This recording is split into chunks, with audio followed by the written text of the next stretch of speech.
Para siswa, kita sampai pada bahasan titik stasioner, fungsi naik, dan fungsi turun. Nah, apa itu fungsi naik, apa itu fungsi turun? Itu bisa dilihat dari kurvanya, grafiknya. Coba lihat ini. Contoh ini grafik fungsi kuadrat. Y sama AX kuadrat plus BX plus C. Parabola ya ini ya. Parabola ini pertama dari kiri ke kanan ini naik. Lalu mencapai titik puncak. Lalu turun. Nah, maka dari grafik ini menggambarkan ada batas kapan nilai X untuk fungsi naik, kapan nilai X untuk fungsi turun. Dan batasnya itu disebut titik stasioner. Terjadi pada X sama dengan X1. Gitu ya, sekali lagi. Jadi ini fungsi naik, ini fungsi turun. Jadi apa batasnya? Batasnya fungsi naik terjadi jika X-nya kurang dari X1. Jadi kurang dari X1. Ini fungsi naik. Tapi begitu X-nya lebih dari X1, fungsi turun. Begitu. Nah, batasnya titik TS itu disebut titik stasioner. Gitu ya. Nah, ada kalanya fungsi itu tidak pangkat 2 anak, fungsi pangkat 3. Jadi kalau tadi pangkat 2 itu parabola, sekarang fungsi yang pangkat 3. Gambarnya sebelah kanan ini.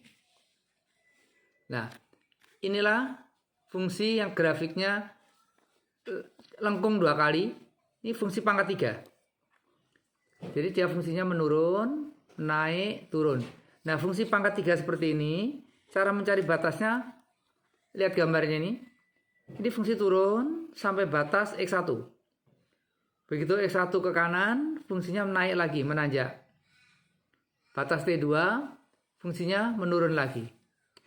Apa yang kita amati? Pertama, titik stasionernya ada 2. Betul ya? Yaitu ada T1, ada T2. T1 disebut titik stasioner jenis titik balik minimum. Kalau T2 itu titik stasioner jenis titik balik maksimum. Nah, itulah yang menjadi batas dari fungsi naik, fungsi turun.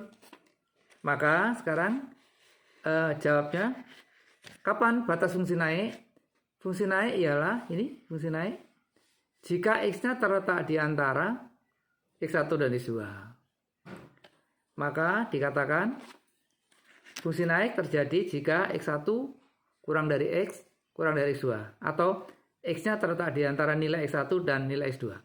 Itu fungsi naik. Sekarang bagaimana fungsi turun? Fungsi turunnya ada 2. 1 turun, ini 2 turun. Yang satu ini adalah nilai X-nya kurang dari X1. Ya, X1 dan X2 itu berupa bilangan. Fungsi turun lagi, X-nya lebih dari X2. Jadi ada 2 harga yang menyebabkan batas fungsi turun. Yaitu X kurang dari X1 dan X lebih dari X2. Dan yang kita amati pula, titik stasionernya ada 2. Ada T1 dan T2. T1 dari gambar itu tampak titik baliknya jenis titik balik minimum. Karena berada di bawah kan. Sedangkan yang T2 disebut titik balik maksimum. Karena terletak di atas. Gitu ya, nanti kita buat contoh soal.